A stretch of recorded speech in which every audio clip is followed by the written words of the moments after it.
તો દરેકને મારા ઓમ નમો નારાયણ। મારા નવા વિડીયોમાં બધાનું હાર્દિક સ્વાગત છે। તો આપણી ગાયની એઆઈ એટલે કે બીજદાન કરાવ્યા પછી યા કોઈપણ સારા એવા નંદી જોડે ક્રોસ કરાવ્યા પછી 12 થી 13 દિવસ યા 10 થી 15 દિવસમાં તમારે જાણવું હોય કે તમારી ગાય યા ભેંસ ગર્ભવતી છે કે નથી, તો એના માટે આ ઘરેલું ઉપચાર છે। એની માટે સૌથી પહેલાં ગૌમૂત્ર યા ભેંસ હોય તો ભેંસનું યુરિન લઈ લેવાનું।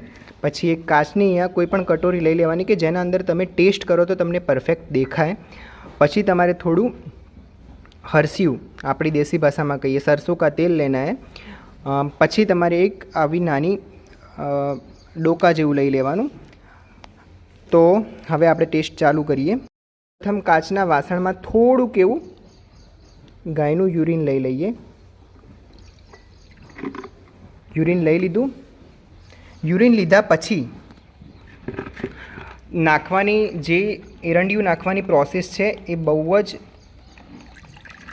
શાર્પ હોવી જોઈએ અને ચોખ્ખી હોવી જોઈએ કે તમને એના દ્વારા ખબર પડે કે ભાઈ આ તમે જે યુરિનનો ટેસ્ટ કરો છો એ પરફેક્ટ થાય કે નહીં।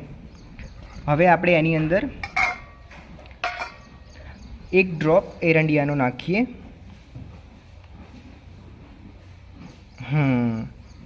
તો જો એની અંદર ભળી ગયું।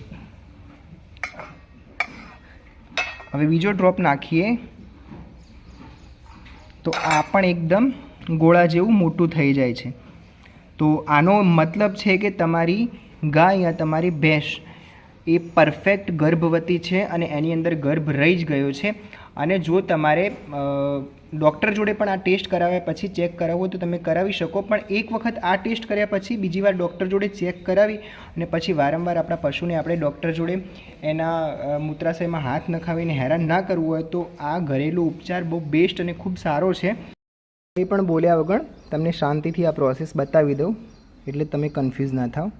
સૌથી પહેલાં ખાલી વાસણ, એની અંદર એકદમ થોડુંક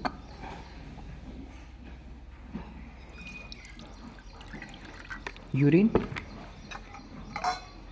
એની અંદર 1 ડ્રોપ સરસ્યું। જો એની અંદર ફેલાઈ ગયું, મતલબ કે આપણી ગાય યા ભેંસ ગર્ભવતી છે। આ વિડીયો તો તમારી ગાય ગર્ભવતી છે એના માટે।